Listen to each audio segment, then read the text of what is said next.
Association with कुटुंब app. अनेक ग्रुपों से पाइए छुटकारा, आपके संगठन का अपना ऐप कुटुंब ऐप। आदमी जब पैदा होता है, मतलब जिस अवस्था में उसे बच्चा कहते हैं, तब एक चीज़ पे मम्मी पापा का बड़ा जोर होता है कि वो तमीज़ सीख ले। कहते हैं बेटा सभ्यता में रहना ज़रूरी है। फिर बड़े होकर पता चलता है कि ये जो सभ्यता शब्द है इसके ऊपर हज़ारों बरस का इतिहास का बोझ है। तो ये सभ्यता सीखने की शुरुआत, आदमी बनने की शुरुआत जो है वो अक्षर के ज्ञान से होती है। अब अपने क्या है कि अंग्रेज़ बहुत दिनों तक हमारे यहाँ शासन करके गए, तो हम सिर्फ अपनी मातृभाषा के अक्षर नहीं सीखते हैं। जैसे हम हिंदी प्रदेश में पैदा हुए तो छोटा आ से अनार सीखें, इतने से काम नहीं चलता। ABCD भी सीखना पड़ता है, और ये जल्दी सीख जाएं इसके लिए साथ में बनी रहती है फोटो। तो ABCD पढ़ते पढ़ते जब G पर पहुँचते हैं तो उसमें लिखा होता है G फॉर गोट।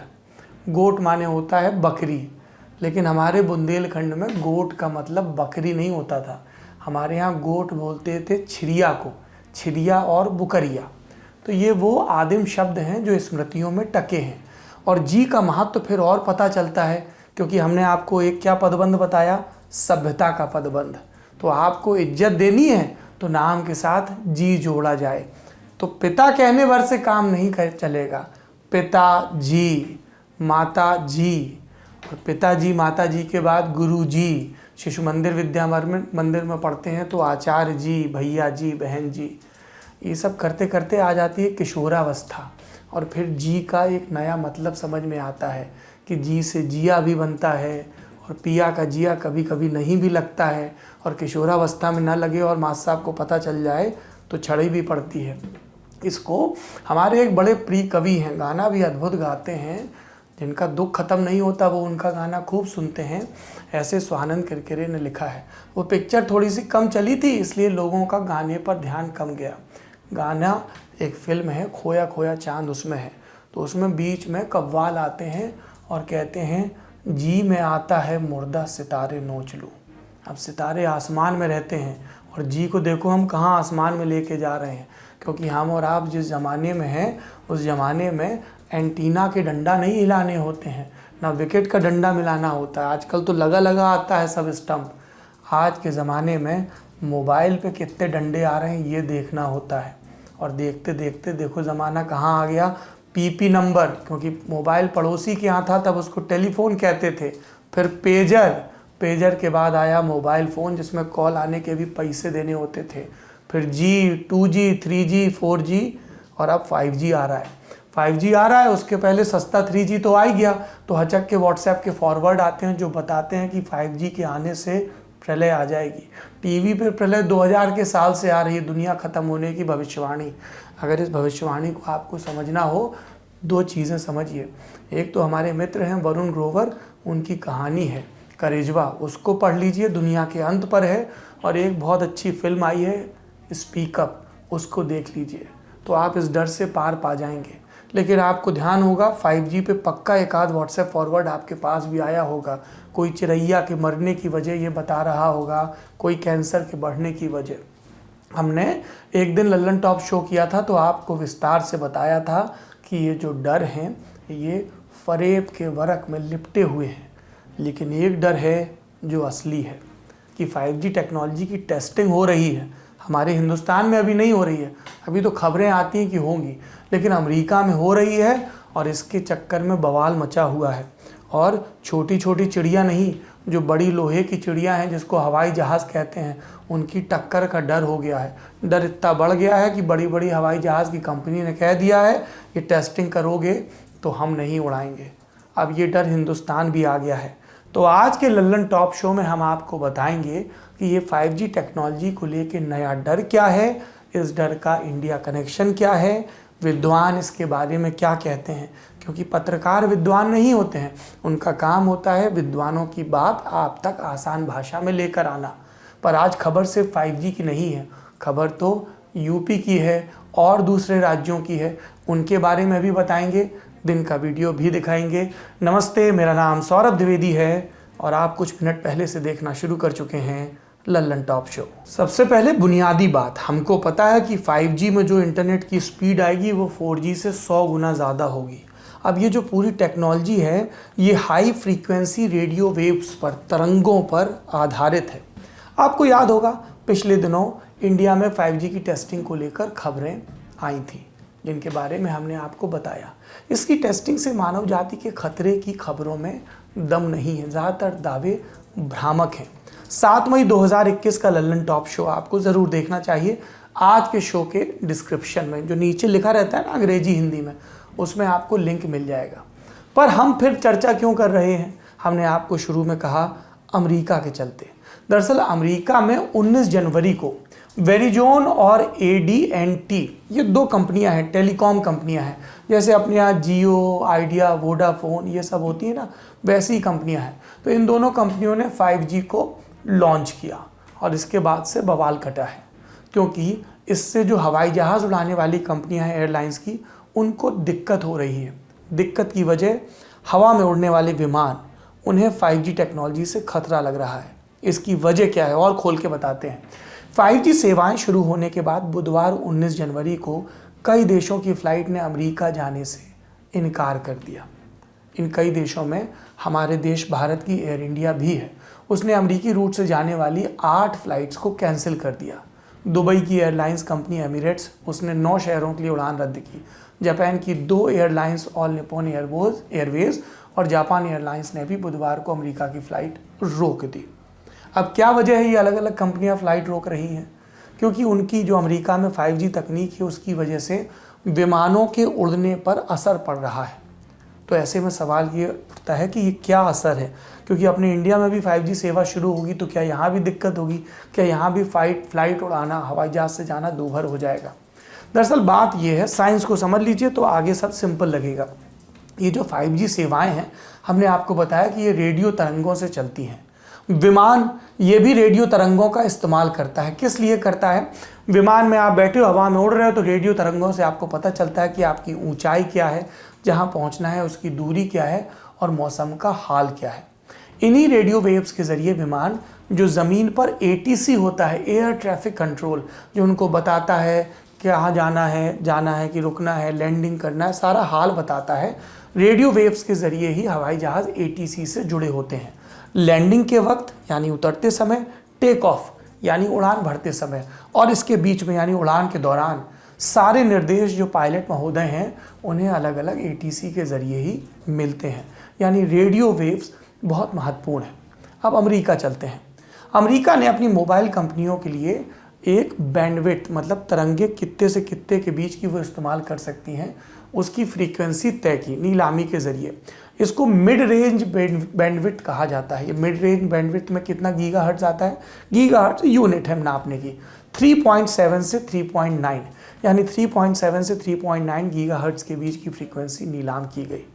और हवाई जहाज़ के जो ऑल्टीमीटर हैं उसके रेडियो सिग्नल इससे थोड़ा ही ऊपर की गीगाहर्ट्ज़ की फ्रीक्वेंसी इस्तेमाल करते हैं। इनकी फ्रीक्वेंसी होती है 4.2 से 4.4। तो आप देखोगे 3.9 और 4.2 ज़्यादा फ़र्क नहीं है 5G की फ्रीक्वेंसी और जो ऑल्टीमीटर इस्तेमाल करते हैं हवाई जहाज़ की उसकी फ्रीक्वेंसी में। और यहीं पे गाड़ी गई है फंस, क्योंकि 5G टेक्नोलॉजी और विमान की ऑल्टीमीटर की फ्रीक्वेंसी लगभग एक रेंज में आ गई है। विमान कंपनियों को डर है कि इसके चलते लैंडिंग और टेक ऑफ के वक्त पायलटों को गलत सूचना मिल सकती है, खतरा हो सकता है, एक्सीडेंट हो सकता है। और ये ऐसा नहीं कि ये डर सिर्फ दूसरे देशों के पायलट को है, अमेरिका के पायलट भी ये आशंका व्यक्त कर रहे हैं। ऐसे ही एक पायलट हैं भाई साहब, उनका नाम रॉबर्ट ब्रायन है। ईगल एविएशन एक कंपनी, उसके चीफ पायलट हैं। जरा आप उनका बयान सुनिए। The frequency band that 5G uses is very similar to the frequency band that radar altimeters use, and there's possibility that there's interference or false signals with the 5G and a radar altimeter. So you can, what you would rely on with the radar altimeter giving you a certain altitude above the ground, it may be erroneous based on interference with 5G telephone frequencies. अब ये जो भाई साहब हैं Robert, इन्होंने भी अपने भाषण में मतलब बयान में ऑल्टीमीटर शब्द का जिक्र किया। हमने भी कहा था। तो आप लोगों को लग सकता है ये क्या नया फितूर है, इसको बता दीजिए। ऑल्टीमीटर जो है हवाई जहाज़ में लगी एक मशीन होती है, यंत्र होता है। ये पायलट को दूरी और ऊंचाई की जानकारी देता है। अब ये थोड़ी जटिल चीज़ हो सकती है, लग रही हो कुछ लोगों को, तो एनिमेशन ग्राफिक्स के ज़रिए थोड़ा और आसानी से समझ लेते हैं। होता ये है कि जब विमान हवा में होता है तो रेडियो ऑल्टीमीटर के ज़रिए ज़मीन पर रेडियो वेव्स के सिग्नल भेजता है, फिर रडार के ज़रिए वही सिग्नल वापस मिलता है, जिससे फ्लाइट को लैंडिंग के वक्त अपनी सटीक ऊंचाई का पता चलता है। अगर लैंडिंग के समय मौसम ख़राब है तब तो इन सिग्नल पर निर्भरता और ज़्यादा बढ़ जाती है। लेकिन अब तक जिस फ्रीक्वेंसी की मदद से हवाई जहाज़ उड़ और लैंड कर रहे हैं, उसी के आसपास की फ्रीक्वेंसी में अमेरिका की 5G कंपनियां हासिल करके अपनी टेस्टिंग कर रही हैं और इसीलिए समस्या हो गई है। क्योंकि मान लीजिए विमान की तरफ से सिग्नल भेजा गया और वो 5G की तरंगों से टकरा गया और एक की जगह कई तरीके के सिग्नल जवाब के तौर पर मिल गए, तो संभावना है कि विमान को ऊंचाई की सटीक जानकारी ना मिले। कई तरह के सिग्नल से विमान का नेविगेशन और ट्रैवल रूट भी बाधित हो जाए और इससे सैकड़ों पैसेंजर्स को लेकर उड़ रही फ्लाइट की सेफ्टी खतरे में आ जाएगी।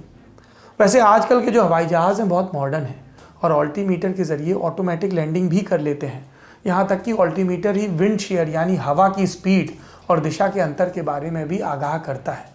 इसलिए आप सोचो कि अगर ऑल्टीमीटर को ही गलत सिग्नल मिल गया तो एक्सीडेंट के चांसेस कितने बढ़ जाते हैं और इसीलिए एविएशन इंडस्ट्री परेशान है। अब ऐसे में मन में एक सवाल उठता है कि जब 2G आया, 3G या 4G आया तब तो पायलट भाई साहब या बहन जी को दिक्कत नहीं हुई, 5G में ऐसी परेशानी क्यों हो रही है? अब ये मामला तकनीकी है और आपको पता है हमारा गणित और विज्ञान में डब्बा गोल है, तो हम पहुँचे विद्वान के पास। एविएशन एक्सपर्ट हैं विपुल सक्सेना जी, एयरफोर्स के पायलट रहे, एरोनॉटिकल इंजीनियर भी, मतलब पढ़े लिखे विद्वान व्यक्ति हैं, थ्योरी भी पढ़ी है, प्रैक्टिकल भी। देखिए बारीक चीज़ों को कैसे समझा रहे हैं। जो कॉलिंग का नेटवर्क जो हम लोग जनरली यूज करते हैं 4G, वो वर्क करता है चार्ली बैंड ऑफ कम्युनिकेशन का, जो हमारा कम्युनिकेशन का स्पेक्ट्रम होता है, okay, which is there in the complete atmosphere. तो उसका फ्रीक्वेंसी रेंज होता है from certain gigahertz to so megahertz. तो उस बैंड पे जब वो ऑपरेट करता है 4G, ओके, तो there is no interruption from anywhere. अभी हुआ क्या है कि 5G का जो स्पेक्ट्रम है, जो रेंज है, लिमिट्स, फ्रीक्वेंसी बैंड जो है, वो बैंड सीरा बैंड है। और जो हमारे जो वाइड बॉडी एयरक्राफ्ट है, 777 है या अदर वाइड बॉडी एयरक्राफ्ट जो है, उनके जो एवियनिक्स है वो भी सीरा बैंड के ऊपर काम करते हैं, ठीक है। तो बेसिकली होता क्या है कि जब आप सेम फ्रीक्वेंसी पे ट्रांसमिट कर रहे हो तो there is always chance of cluttering. Runway पर सपोज आपका अगर आपका रेडियो अल्टीमीटर काम नहीं करता तो क्या होगा, मैं कोई एक सिंपल एग्जांपल से बताता हूँ। तो एक हो गया प्रेशर अल्टीमीटर, एक हो गया रेडियो अल्टीमीटर। प्रेशर अल्टीमीटर कैसे करता है कि रनवे है, आप रनवे पे खड़े हैं, अगर आप रेडियो अल्टीमीटर में देखेंगे, सपोज ये हाइट है, यहाँ पे एयरक्राफ्ट खड़ा हुआ है, ओके, यहाँ पे फ्लाई कर रहा है, इस हाइट के वो फ्लाई कर रहा है, तो रेडियो अल्टीमीटर जो हाइट दिखाएगा वो ये जो मेरा हाथ है, मेरा हाथ से लेकर जहाज तक की हाइट दिखाएगा, जो कि एब्सोल्यूट हाइट होगी, ठीक है। प्रेशर अल्टीमीटर क्या दिखाएगा कि रनवे जो है एक मीन सी लेवल होता है, सी लेवल, सी का मीन सी लेवल होता है हर जगह का जो मेजर किया था है, उससे रनवे कितना दूर है प्लस ये हाइट, ये दोनों मिला के वो बताएगा, ठीक है। तो उससे पायलट के जजमेंट के ऊपर फर्क पड़ेगा कि उसका एक्चुअल हाइट 100 फीट है और वो दिखा रहा है 120 फीट, तो उसका जो लैंडिंग का जजमेंट है उस पर बहुत फर्क पड़ जाएगा। और एयरक्राफ्ट को अगर हाइट सही तरीके से नहीं मिलेगी, सही हाइट नहीं दिखेगी, उसका वेदर रडार उसको क्लियर वेदर नहीं दिखा पाएगा, या जो इक्विपमेंट विजिबिलिटी मेजर करता है रनवे पे, जो पायलट को बताई जाती है कितनी विजिबिलिटी है, वो अगर सही तरह से मेजर नहीं पाएगी, तो इससे जो है एयरक्राफ्ट सेफ्टी के ऊपर, पैसेंजर सेफ्टी के ऊपर काफी खतरा हो सकता है। तो आपने सुना, जानकार कह रहे हैं खतरा हो सकता है, और इसी को भांपते हुए बुधवार यानी 19 जनवरी को विमान कंपनियों ने फ्लाइट कैंसिल की, जिसके बारे में हमने आपको शुरू में बताया। अब पत्रकारिता का ये सिद्धांत है कि सब पक्षों की बात सुनी जाए। तो जो 5G की सेवा देने वाली अमेरिका की कंपनियां हैं वेरिजोन और AT&T, उनका पक्ष क्या है? वो मना कर रही हैं, कह रही हैं कि दुनिया के 40 देशों में 5G की सेवाएं शुरू हो गई, वहाँ किसी ने विमान सेवाओं को बाधित नहीं किया। तो अमेरिका में इसको लेकर इतनी आशंका क्यों है? क्या बाकी देशों के 5G और अमेरिका के 5G में अंतर है? ये वो पूछ रहे हैं, यानी कह रहे हैं कि आशंकाएं निर्मूल हैं। वैसे अमेरिका में 5G के लिए जो फ्रीक्वेंसी इस्तेमाल हो रही है वो है 3.7 से 3.9 गीगाहर्ट्ज़। विमान वाली 4.2 4.4 के नज़दीक है, ये हमने आपको बताया। अब दूसरे देशों में देखते हैं क्या है। यूरोप के 27 देश हैं जहां पर अमेरिका की तुलना में कम फ्रीक्वेंसी वाले 5G नेटवर्क का इस्तेमाल हो रहा है। अब ये कम फ्रीक्वेंसी कितनी है, ज़्यादा कम भी नहीं है, 3.4 से 3.8 गीगाहर्ट्ज़ है। ये यूरोप का स्टैंडर्ड है। फ्रांस की जैसे बात करें तो वहाँ 3.6 से 3.8 गीगाहर्ट्ज़ फ्रीक्वेंसी का इस्तेमाल हो रहा है। इसके अलावा जो बाकी देश हैं वहाँ पर क्या है कि एयरपोर्ट के आसपास एक बफर जोन बना दिया जाता है। वहाँ पर इन टेलीकॉम कंपनियों के 5G सिग्नल काम ही नहीं करते, इसलिए बाकी देशों में दिक्कत नहीं होती है लैंडिंग के वक्त, टेक ऑफ के वक्त। लेकिन अमेरिका, उनको लगता है कि वो सुपर पावर है, मतलब है भी, तो उनका 5G बाकी देशों से ज़्यादा पावरफुल होना चाहिए और इसी चक्कर में सारा बखेड़ा खड़ा हो गया। और एविएशन एक्सपर्ट कह रहे हैं कि ये बखेड़ा जो है वो खतरा है, क्योंकि लैंडिंग में दिक्कत हो सकती है। समाधान ये है कि मेनली सबसे ज्यादा थ्रेट काम बढ़ रही है जहाँ पे कि सबसे ज्यादा ट्रैफिक एयर ट्रैफिक है, क्योंकि वहां पे 1 घंटे में 60 लैंडिंग और 70 लैंडिंग, बिकॉज कहीं पे 2 रनवे है, कहीं पे 3 रनवे है, तो नंबर ऑफ लैंडिंग्स बहुत ज्यादा है। और ये जो ऐसा जैसे हमने बताया आपको, इसका असर मैक्सिमम लैंडिंग टाइम पे बहुत क्रिटिकल हो जाता है। टेक ऑफ टाइम पे फिर भी इतना नहीं होता, लैंडिंग टाइम पे बहुत क्रिटिकल हो जाता है। तो उन रनवे पे एक बफर जोन क्रिएट किया जाएगा, या जहाँ पे उस एरिया में जो सिग्नल का स्ट्रेंथ है, ऐसा कुछ मैनिपुलेशन किया जाएगा जामर लगा के, जिससे कि एयरपोर्ट की जो 2 नॉटिकल माइल रेडियस है, आप बोल सकते 3.5 किलोमीटर की जो रेडियस है, जो कि बहुत क्रिटिकल टाइम होता है एयरक्राफ्ट लैंडिंग का, और इवन जो रनवे पे इक्विपमेंट उनके लिए। तो मैं समझता हूँ कि कहीं ना कहीं ऐसा कुछ करेंगे कि इस एरिया में जो एयरक्राफ्ट इक्विपमेंट्स हैं और जो रनवे एयरपोर्ट के इक्विपमेंट्स हैं, उनकी फ्रीक्वेंसी प्रोमिनेंस रहे, और बाकी जो वॉइस कॉलिंग है उनकी स्ट्रेंथ किसी तरह से कम की जाए, कुछ जैमर लगा के या कुछ there are various ways, technical way, जिनसे उनकी फ्रीक्वेंसी स्ट्रेंथ कम की जा सकती है, ताकि इन इक्विपमेंट का प्रोमिनेंस रहे सिग्नल का, तो उसमें एरर नहीं आएगी। ऐसा कुछ मैं समझता हूँ कि कुछ होना चाहिए। एक्सपर्ट्स की माने तो अमेरिका को भी एयरपोर्ट के आसपास बफर जोन बनाना ही पड़ेगा, तभी मसले का समाधान हो सकता है। वैसे एक अपडेट और है, इन सब विवादों के बाद एविएशन कंपनियों की आपत्ति और इसके चलते 5G सेवाओं को अमेरिका में फ़िलहाल के लिए रोक दिया गया है, और इसके चलते एक ही दिन में करोड़ों अरबों रुपए का नुकसान हो गया है। सवाल ऐसे में ये पूछा जा रहा है कि अगर खतरा था तो फिर पहले ही कदम क्यों नहीं उठाए गए। सवाल ये भी है कि क्या इंसानी जान से ज़्यादा टेलीकॉम कंपनियों की महत्वाकांक्षाओं को तरजीह दी जा रही है। यूनाइटेड एयरलाइंस के CEO स्कॉट किर्बी, उनकी तरफ से पिछले महीने आगाह किया गया था कि अगर 3.7 से 3.9 गीगाहर्ट्ज़ की हाई फ्रीक्वेंसी पर 5G सेवाएं शुरू की गई तो अमेरिका के 40 बड़े एयरपोर्ट पर अल्टीमीटर ठीक से काम नहीं करेंगे।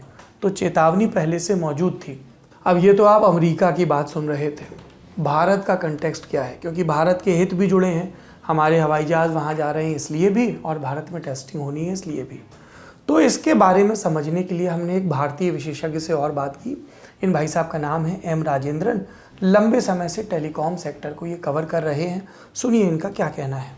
रेडियो की तरंगें जो हैं वो कुछ अथॉरिटीज होती हैं, जैसे सैक्फा करके एक अथॉरिटी है, वो डिसाइड करती है। WPC है, वायरलेस प्लानिंग कमीशन, ये डिसाइड करती है। ये टेलीकॉम के लिए डिसाइड करती है। सैक्फा जो है वो हर चीज को देखती है, चाहे वो एविएशन हो, चाहे वो रेलवेज हो, चाहे आपकी स्पेस हो। जो भी संस्था रेडियो तरंगों का इस्तेमाल करती है उनके बारे में सैक्फा जो है पूरा ज्ञान रखती है। तो कहीं ना कहीं शायद सैक्फा ने भी ध्यान नहीं दिया है कि ये मुद्दा इतना परेशानी कर सकता है, या कहीं एक अंडरस्टैंडिंग नहीं रही है कि जब 5G सर्विसेज की टेस्टिंग होगी तो ये कुछ एविएशन की तरंगों को इंटरफेयर कर सकती हैं। कहीं ना कहीं एक बीच का रास्ता निकालना पड़ेगा एविएशन सेक्टर और टेलीकॉम सेक्टर को, और इसमें जो देश के जो नीति बनाने वाले हैं उनको कहीं बैठ के इस पे एक निर्णय लेना होगा, तभी जाके इस मुद्दे का कुछ सुझाव निकल पाएगा। तो एक ही समाधान है कि टेलीकॉम कंपनियां और एविएशन कंपनियां आपस में बैठकर बातचीत करें। अमेरिकी सरकार तो इस पर काम कर ही रही है। व्हाइट हाउस की तरफ से बयान भी आ गया कि वो जल्द सॉल्यूशन खोज लेंगे। Tomorrow is the deadline. Our objective is, of course, to reach a solution around 5G deployment. White house solution खोज ले, अच्छी बात है, लेकिन इंडिया को भी सॉल्यूशन खोजना होगा, क्योंकि आने वाले कुछ महीनों में दिल्ली, मुंबई समेत भारत के 13 बड़े शहरों में 5G ट्रायल शुरू होने वाला है। तो हम क्यों गलती करें? अमेरिका से पहले ही सीख लें, अपने एयरपोर्ट्स के आसपास बफर जोन बना लें, जोखिम से बचने के लिए थोड़ा कम फ्रीक्वेंसी का इस्तेमाल भी कर सकते हैं। अब एक सवाल ये भी आता है कि 4G या 5G रेडियो तरंगों से क्या इंसानी जान या पशु पक्षियों को कोई सीधा खतरा है? इस पर अब भी रिसर्च चल रही है और जानकार क्या कहते हैं आप सुन लीजिए। ये विवाद जिस दिन से टेलीकॉम या मोबाइल सर्विसेज भारत में आई हैं या विश्व में आई हैं, तब से ये विवाद चलता रहा है कि क्या जो अपना हमारा एनवायरनमेंट है उसमें पशु पक्षी हैं, इनको क्या नुकसान पहुंचाते हैं ये तरंगे जो निकलती हैं। ये सच्चाई है कि रेडियो की तरंगें कहीं ना कहीं कुछ जो बायोलॉजिकल चीजें होती हैं उसमें इंटरफेयर करती हैं। ये सच्चाई है। इसमें अगर वैज्ञानिकों से आप बात करेंगे तो वो भी इस बात को मानेंगे। अब आप जो सेलुलर ऑपरेटर्स भारत में हैं, अगर उनका तर्क मानेंगे तो उनका तर्क ये है कि हाँ होती हैं, तरंगे होती हैं, लेकिन ये इतनी कठोर नहीं होती हैं कि पशु पक्षियों को या इंसान को नुकसान पहुंचा सकती हैं। देखिए ये विवाद है और इस पे आज तक ना तो WHO ने कुछ निर्णय से कुछ बताया है, ना ही किसी रेगुलेटरी बॉडी ने ये बताया है कि हाँ इससे नुकसान होता है। तो ये विवाद अभी तक विवाद के रूप में ही है और अनफॉर्चुनेटली इस पे कोई भी निर्णय कहीं से भी नहीं है। तो आपने देखा स्टडी चल रही है, इसलिए उन अफवाहों पर ध्यान न दें जो आपके पास सोशल मीडिया के जरिए पहुंच रही हैं कि 5G आ जाएगा तो गला सूखने लगेगा या कोरोना उसकी वजह से फैल रहा है। ये सब मिथ्या है। फिर से कह रहा हूँ, ये सब झूठ है। ये आज की दिन की बड़ी खबर थी। आप कहेंगे पॉलिटिक्स बतियाते, इकॉनमी बतियाते, हम कहेंगे देखो इन सब विषयों में अलग अलग लोगों की दिलचस्पी हो सकती है, लेकिन मोबाइल सबके पास है और सबको चाहिए कि सब कुछ जल्दी से डाउनलोड हो जाए। इसलिए हमें लगा कि 5G के बारे में आपको एक नया अपडेट आया है, वो बताया जाए। ये तो हो गई आज की बड़ी खबर। अब सुनते हैं सुर्खियां। पहली सुर्खी में बात अरुणाचल की। वहां से एक परेशान करने वाली खबर आई। अरुणाचल पूर्व सीट से भाजपा के सांसद तापिर गाओ ने 19 जनवरी को ट्विटर पर जानकारी दी कि चीन की सेना ने अरुणाचल प्रदेश के ऊपरी सियांग जिले से एक नाबालिग लड़के को अगवा कर लिया। 17 साल के लड़के का नाम मिराम तारून है, जेदो गांव का रहने वाला है। सांसद तापिर के मुताबिक इसे ऊपरी सियांग के लुंगता जोड़ इलाके से अगवा किया गया। गांव ने यह भी बताया कि इसी इलाके में चीन ने 2018 में 3 से 4 किलोमीटर लंबी एक सड़क बना दी थी। सांसद जी के मुताबिक मिराम तारून, ये जो नौजवान है, इसका एक दोस्त चीनी सेना की गिरफ्त से भागकर आया और उसने शासन को इस घटना की जानकारी दी। सांसद ने ट्विटर पर ही भारत सरकार से मिराम को छुड़ाने के लिए प्रयास की अपील की। इस ट्वीट में उन्होंने प्रधानमंत्री, गृह मंत्री, रक्षा मंत्री और अरुणाचल के मुख्यमंत्री पेमा खांडू समेत कई लोगों को टैग किया। उन्होंने प्रेस को यह भी बताया कि इस बाबत केंद्रीय गृह राज्य मंत्री निशित प्रामाणिक को भी सूचना उन्होंने दी है। उनके ट्वीट में 2 बड़ी बातें हैं। पहली, एक नाबालिग भारतीय नागरिक को दूसरे देश की सेना ने अगवा किया, और दूसरी बात कि चीनी सेना ने यह करके भारतीय संप्रभुता का उल्लंघन किया, और ये सब उस इलाके में हुआ जहां गांव के मुताबिक चीन ने घुसपैठ करके एक सड़क तक बना ली है। हम सब संप्रभुता के प्रश्न पर आएंगे, लेकिन उससे पहले उस बेगुनाह लड़के की बात करें जिसे अगवा किया गया।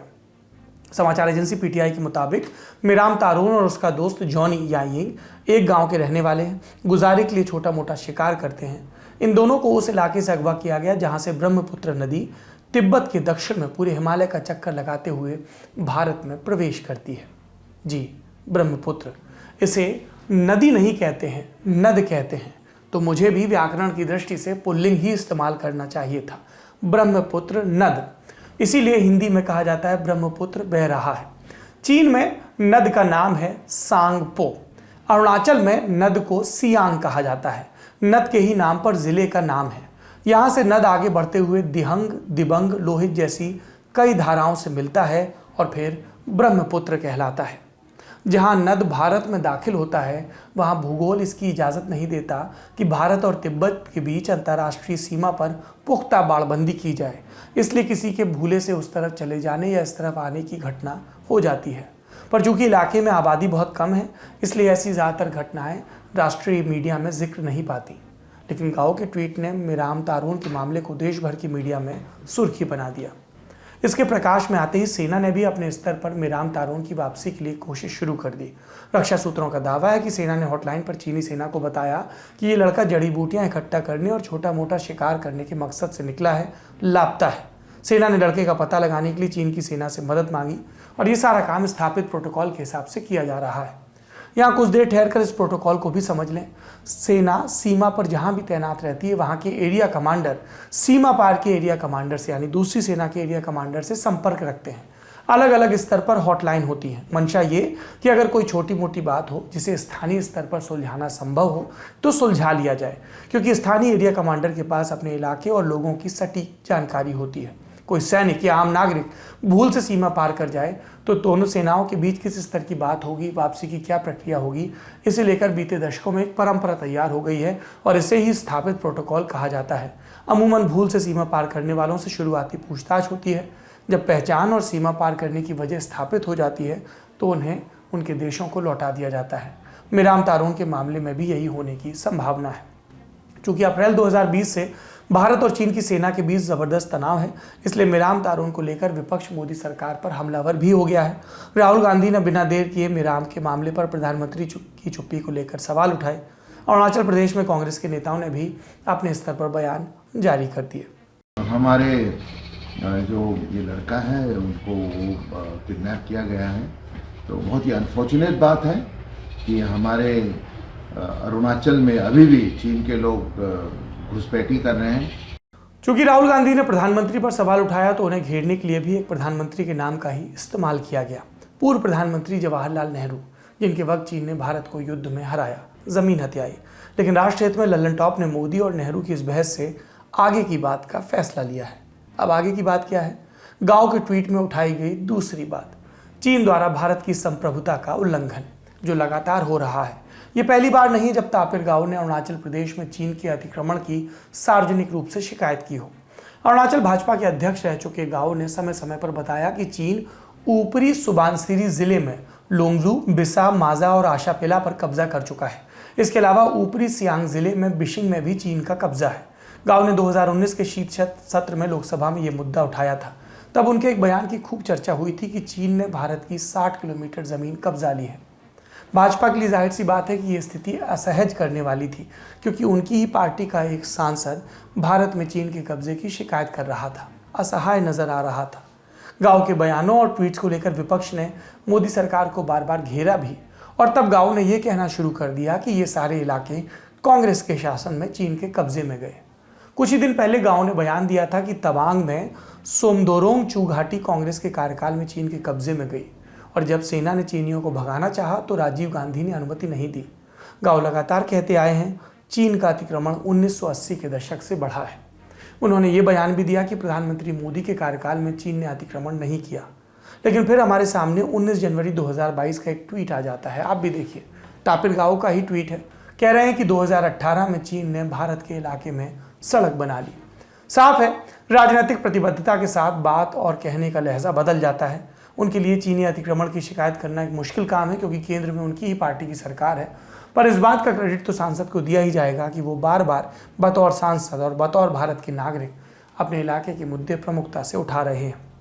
उनके दावों पर सेना ने प्रकट रूप से कभी कुछ नहीं कहा, पर सूत्रों के हवाले से इस बात पर जोर दिया कि चीन जहां भी अतिक्रमण कर रहा है, जहां भी नए गांव बसा रहा है, वो इलाके दशकों से चीन के नियंत्रण में है। यहाँ रुककर ये भी समझना चाहिए कि गांव जो कहते हैं उसका संदर्भ क्या है। आप पूर्वोत्तर के अखबार टटोलेंगे तो पाएंगे कि गांव और अरुणाचल के संदर्भ में हमेशा मैक-मोहन लाइन की बात करते हैं। कहते हैं कि अगर वास्तविक नियंत्रण रेखा की शब्दावली का इस्तेमाल करने लगें तो हम परोक्ष रूप से चीन के कब्जे को मान्यता ही दे रहे हैं, क्योंकि ये तथ्य है कि वास्तविक नियंत्रण रेखा कई जगह मैक-मोहन लाइन से अंदर की तरफ आती है, यानी तकनीकी रूप से भारत के इलाके में। इसलिए ज़रूरी है कि हम उस इलाके तक अपना दावा करें जहां से मैकमोहन लाइन जाती है, भले ही दशकों से वहां पर भारत का प्रभुत्व न हो। अरुणाचल प्रदेश में चीन के कब्जे की बात कई परतों में उलझी है। मैकमोहन लाइन, वास्तविक नियंत्रण रेखा, 1962 के युद्ध की पृष्ठभूमि और फिर बाद के दशकों में हुआ चीनी अतिक्रमण। स्कूल की किताबों में नक्शा वही रहा, पर मैदानी सच्चाई बदलती रही, क्योंकि इस इलाके में जिसकी लाठी उसकी भैंस वाला निज़ाम चला।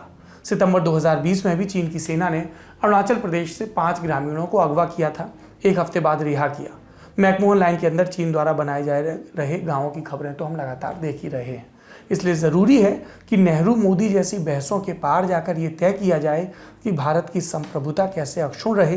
फिलहाल वास्तविक स्थिति क्या है इसके बारे में बताया जाए। जिस इलाके को हम अपना बताते हैं उसे वास्तव में अपने पास रखने के लिए किन कदमों को उठाने की ज़रूरत है, उनको उठाया जाए। और ये काम पूर्व प्रधानमंत्रियों का नहीं है, मौजूदा प्रधानमंत्री का है। पूर्व प्रधानमंत्रियों की गलतियों का हिसाब इतिहास कर रहा है। अब देखना यह है मौजूदा प्रधानमंत्री अरुणाचल को लेकर ऐसा क्या करते हैं जो इतिहास उन्हें भले से याद करे। अगली सुर्खी, वैसे सुर्खी कहना दुरुस्त नहीं होगा, सब बड़ी खबरें ही हैं। इस सुर्खी में बात कोरोना की करेंगे। देश में पिछले 24 घंटे में कोरोना के 3,17,000 नए मामले आए, यानी कल के मुकाबले 30,000 केस ज़्यादा। इस लिहाज से संक्रमण की रफ्तार तेज होती दिख रही है, पर कई हलकों से राहत की खबरें हैं। जैसे महाराष्ट्र में कोरोना के केस घटने लगे हैं, वहाँ की सरकार ने पहली से 12वीं तक स्कूल खोलने का भी ऐलान कर दिया है। वहीं केरल जैसे कुछ राज्य हैं जहाँ केस तेज़ी से बढ़ रहे हैं। केरल में TPR यानी टोटल पॉजिटिविटी रेट बढ़कर 40% पहुँच गया है, यानी 100 लोगों का टेस्ट हो रहा है तो 40 पॉजिटिव आ रहे हैं। केरल की सरकार कह रही है कि 3 हफ्ते अगले बहुत क्रिटिकल होंगे, केसेस बढ़ेंगे। कई और राज्य हैं जहां मामले बढ़ रहे हैं। अब बात यह कि मौत का असली आंकड़ा हमारे देश में क्या है। राज्य सरकारों पर इल्जाम कि उन्होंने मौत का असली आंकड़ा छिपाया, फिर कुछ राज्यों ने माना भी कि चूक हुई, इसलिए अब एडजस्ट कर रहे हैं। ऐसे में जब कोरोना से मरने वाले परिवारों को मुआवजा देने की बात आती है तो सरकारें फिर से बदमाशियां शुरू कर देती हैं। तकनीकी कारणों से मुआवजों की मांग ठुकराने की खबरें आ रही हैं, इतनी ज़्यादा कि सुप्रीम कोर्ट ने झुंझलाहट के साथ कई बार राज्य सरकारों को इस मामले में फटकार लगाई। आज आपने अखबारों के फ्रंट पेज पर खबर पढ़ी होगी कि मुआवजे को लेकर सुप्रीम कोर्ट ने राज्यों को सख्त निर्देश दिए कि तकनीकी कारणों का बहाना बनाकर मुआवजे की मांग रिजेक्ट ना करें। आखिरी सुर्खी की तरफ चलते हैं। चुनावी राज्यों से अपडेट है। पहले यूपी की बात। समाजवादी पार्टी अध्यक्ष और पूर्व मुख्यमंत्री अखिलेश यादव ने ऐलान किया कि वो मैनपुरी जिले की करहल सीट से चुनाव लड़ेंगे। मुलायम सिंह परिवार का स्ट्रॉन्ग होल्ड माना जाता है ये। 1993 के बाद से, यानी पार्टी बनने के बाद से लगातार यहाँ से सपा ही जीतती आई है। एक अपवाद है 2002 का, जब सपा के उम्मीदवार हार गए थे और बीजेपी जीती थी। फिलहाल यहाँ से सपा के सोबरन यादव विधायक हैं। अगला अपडेट, सीमा कुशवाहा आज बीएसपी में शामिल हो गई। ये कौन है? सुप्रीम कोर्ट की वकील हैं। 2012 के निर्भया गैंगरेप केस में पीड़ित परिवार की वकील रही हैं और अब पॉलिटिक्स में आ गई हैं। एक अपडेट प्रियंका मौर्य का भी है। कांग्रेस का कैंपेन था लड़की हूँ लड़ सकती हूँ, उस कैंपेन की पोस्टर गर्ल थी प्रियंका, अब भाजपा में चली गई हैं। कई ने कहा टिकट नहीं मिला इसलिए, और जब आदमी पार्टी स्विच करता है या औरत तो जो बयान दिए जाते हैं वो तो हैं। कांग्रेस की दूसरी लिस्ट आई है, उससे भी सुर्खी बनी क्योंकि कांग्रेस ने जिन लोगों को टिकट दिया उसमें एक नाम है कांग्रेस के प्रवक्ता रहे राजीव त्यागी, जिनका एक टीवी डिबेट में हिस्सा लेने के कुछ समय बाद हार्ट अटैक से निधन हो गया था। उनकी पत्नी को साहिबाबाद सीट से, गाजियाबाद जिले की, चुनाव मैदान में उतारा गया है। कांग्रेस ने फिर से इस बात पर जोर दिया कि देखिए हमारी सूची गौर से, हमने 40% महिलाओं को टिकट दिया है। ये तो यूपी की बात है। उत्तराखंड में क्या हो रहा है? बीजेपी ने 59 उम्मीदवारों की लिस्ट जारी की। मौजूदा जो मुख्यमंत्री हैं पुष्कर सिंह धामी, वो अपनी खटीमा सीट से ही चुनाव लड़ेंगे। 2 बार से विधायक हैं। बीजेपी के प्रदेश अध्यक्ष मदन कौशिक हरिद्वार से। उत्तराखंड में महिला कांग्रेस के अध्यक्ष रही सरिता आर्य, ये कुछ दिन पहले ही बीजेपी में आई थी। इनका भी नाम उम्मीदवारों की लिस्ट में शामिल है। नैनीताल की सीट से चुनाव लड़ेंगी। सतपाल महाराज को चौबट्टा खाल से चुनाव मैदान में उतारा गया है। स्वामी यतीश्वरानंद हरिद्वार ग्रामीण से लड़ेंगे। ये तो टिकटों की बात हुई। खबर एक और आई, दिवंगत CTS बिपिन रावत के भाई कर्नल विजय रावत बीजेपी के टिकट पर चुनाव मैदान में उतर सकते हैं। कल उन्होंने दिल्ली में सीएम पुष्कर धामी से मुलाकात की और इसके बाद से उनके बीजेपी में शामिल होने के कयास शुरू हो गए। ये तो खबरों की बात हुई। आखिरी में कू की राय। इस सोशल मीडिया ऐप पर हमने ललन टॉप के हैंडल से सवाल पूछा था कि आपके मन में भी 5G को लेकर डरावनी आशंकाएं हैं? हाँ बोलने वाले 45%, नहीं बोलने वाले 55%। अगर आप भी कू नाम के सोशल मीडिया पर हमारे पोल का हिस्सा बनना चाहते हैं तो जाहिर सी बात है आपको इसको डाउनलोड करना होगा और ललन टॉप को वहाँ पर फॉलो करना होगा। हम डेली शो से कई घंटे पहले पोल क्रिएट करते हैं जिसमें आप शामिल हो सकते हैं, अपनी राय भी दे सकते हैं। आज के ललन टॉप शो में इतना ही। अपना और अपनों का ख्याल रखिए। शुभ रात्रि।